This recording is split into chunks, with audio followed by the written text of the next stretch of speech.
कहा गया है कि पूत कपूत सुने है पर माता ना सुनी कुमाता। ये सद्वाक्य तो बहुत ही पहले कहा जा चुका है, जो आज भी अपनी जगह पर स्थिर है। सत्य ही कहा गया था कि पुत्र कुपुत्र हो सकते हैं पर माता कभी कुमाता नहीं हो सकती है, अर्थात कभी वह बुरी नहीं हो सकती है अपने बच्चों के लिए। भले ही एक पुत्र अपने माता और पिता के लिए बुरा बन जाए, लेकिन कभी माता और पिता अपनी संतानों के लिए बुरे नहीं होते हैं। ऐसा ही मामला अमेठी जनपद के तिलोई तहसील क्षेत्र अंतर्गत जायस थाना क्षेत्र के मवई आलमपुर गांव में देखने को मिला है, जहां पर निवास करने वाली बुजुर्ग शिवकुमारी पत्नी माधव को उसके बड़े बेटे और उसकी पत्नी अर्थात शिवकुमारी की बहू मनीषा ने मिलकर लाठी डंडों से इतना पीटा कि इलाज के दौरान उसकी मृत्यु हो गई। लोग बताते हैं कि जायस थाना क्षेत्र अंतर्गत मवई आलमपुर गांव में रहने वाली शिवकुमारी अपने छोटे बेटे के साथ रहती थी, जबकि उसका बड़ा बेटा और उसकी पत्नी मनीषा दोनों परिवार से अलग रहते थे। लेकिन पुराने कच्चे मकान में उन लोगों का सामान रखा हुआ था। शिवकुमारी को अपने छोटे बेटे के विवाह की चिंता थी और वह उसका भी विवाह करके निश्चिंत होना चाहती थी। इसलिए उसने अपने बड़े बेटे मुन्नालाल को पुराने मकान से सामान निकाल कर ले जाने के लिए कहा, जिसे इसके बाद मुन्नालाल को ये गवारा नहीं लगा और बात ही बात में वह अपने मां को पीटने लगा। उसका साथ उसकी पत्नी मनीषा भी देने लगी। पहले दोनों ने मिलकर लात घूंसों से पीटा। जब उसके बाद भी उनका मन नहीं भरा, तब लाठी लेकर अपनी बुजुर्ग मां पर टूट पड़े और पीट पीट कर उसे अधमरा कर दिया।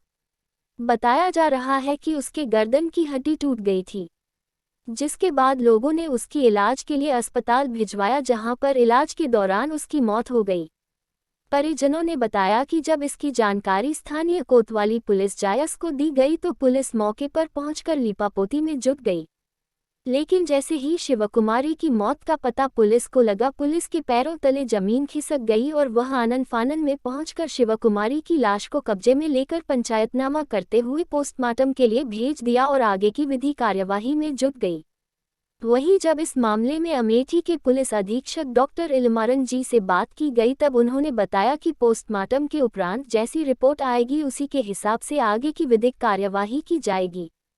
हालांकि यह सब सुनकर शिवकुमारी की बेटियां और अन्य नात रिश्तेदार भी मौके पर पहुंच गए। घर में कोहराम मचा हुआ है।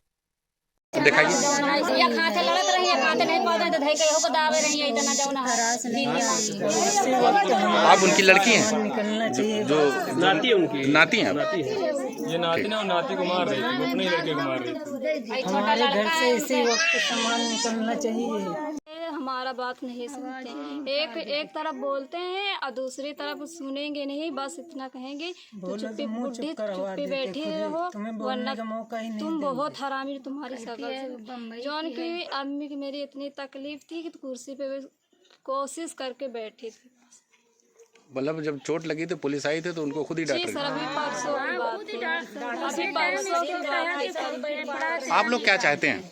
हम सर चाहे उनका जहाँ जेल हुए जहाँ जौन हुए हमसे उनसे नहीं न मतलब, उनका जहाँ सजा हुए जहाँ जौन हुए बरानी का जौन कर्म करे जो अधिकारी लोग वो भी तो आवाज दबा रहे हैं ना, उनको अधिकारी बना के लाई गए वीडियो गलत कहीं नहीं अपने वहाँ बदल दिए, जाके यहाँ बयान लिया अच्छे से, सारे कुछ लड़की ने बयान दिया, बयान वहाँ बदल दिए जाके अखबार में और कुछ छाप दिए। कुछ नहीं है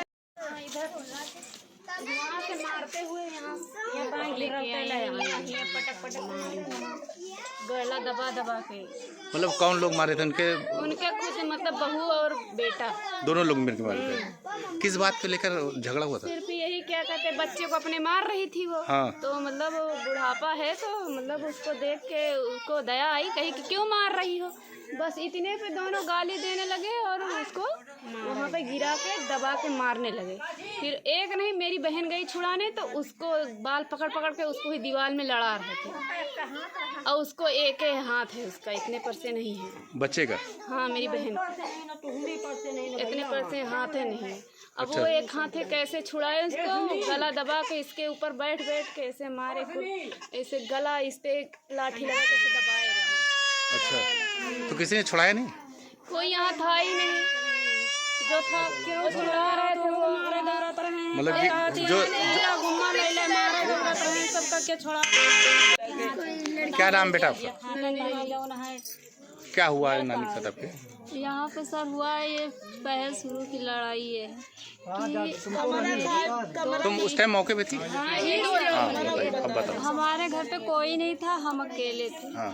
तो हम लेटे थे तो अम्मी ने गई मुर्गी हाँकने, तो उसने मार रही थी हाथ से खूब, तो नहीं कुछ तभी कुछ नहीं बोली। फिर डंडी उठाई तो उनके ऊपर तरस, तो वो गए।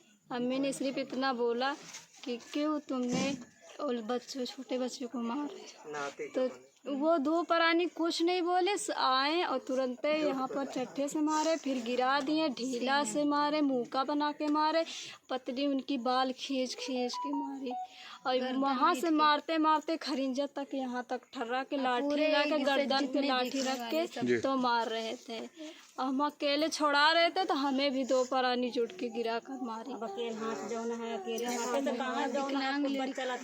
मतलब किस बात को लेकर इतना गुस्सा था? जो हमारा सर हुआ कमरा है उसमें हम मारा तो हमें सामान धरे तो मदारी के सामान अपन निकाल लो, हमारे बेटा बियाह करेगा कहाँ जब तक वही रहेगी तब तक हम बाहर खोलत रहे बोलत रहे कि इनका खदेड़ दे। ये लड़ाई होगी वही कमरा को लेकर हो रहा झगड़ा ये? कहीं जब पर तुमका मारने डूबे तब पर तुमका हम छोड़ब ना। ये लोग अलग रहते हैं कि साथ में रहते हैं? अलग रहते हैं, आज 4-5 साल से अलग ही। इधर झोपड़ी धरे हैं, वही यही झोपड़ी में रहते हैं। हमारी मम्मी इधर रहती थी तो करो कि छोटे भाई के हिस्से में सामान रखा है, सामान नहीं करना चाहिए, नहीं कल के कहेंगे कि ये हमारा है, उल्टा सीधा गंदी गाली सामान नहीं रहेगा छोटे भाई के ही सामान, चाहे झोपड़ी हो जो मर्जी हो, सामान हो इसके हम निकाल के फेंक देंगे। जब हमारी मम्मी का किसकी लगती है किसकी नहीं लगती हम लोग नहीं जानते। यहाँ हमारी मम्मी बैठी थी हमारे सामने ऐसे चोट दिखा रही थी, उसको कहते हैं कल पहुँचना 9 बजे। बुद्धि हरामी है ये पुलिस जो है यहाँ का चौकी के जो 100 नंबर पे रहते हैं वही दो लोग दरोगा। दूसरा एक पंडित है चुड़की रखी हुई है, वो भी बहुत चीखा मार रहा था, कहता कि पहुंचना वहाँ पर, और नहीं तो हम कहा हम इलाज कराएंगे कि हम वहाँ आएंगे, तो कहता आना वही इलाज अच्छे से करेंगे। फिर हम लोग जान गए कि हमारे यहाँ सुनवाई नहीं होगी तो कल दरखास्त वहाँ दिए कोतवाली में। क्या चाहती हैं आप?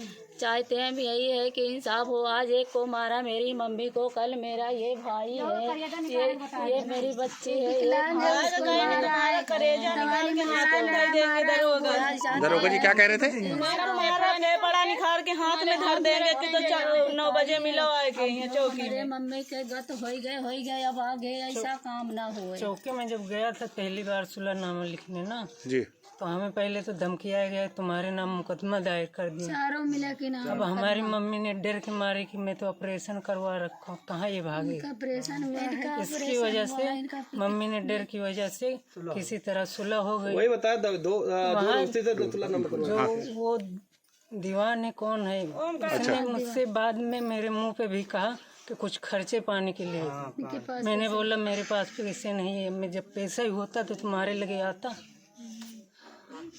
फिर उसके बाद में यहाँ जब उस दिन परसों आए थे ना, तो परसों यहाँ आके दरोगा ने मुझे खुद ही धमकी दी थी। क्या धमकी दी? ये धमकी दी थी कि कल 9 बजे तक आ जाना, नहीं तुम्हारा फेफड़ा और गुर्दा निकाल तुम्हारी हड़की निकाल दे।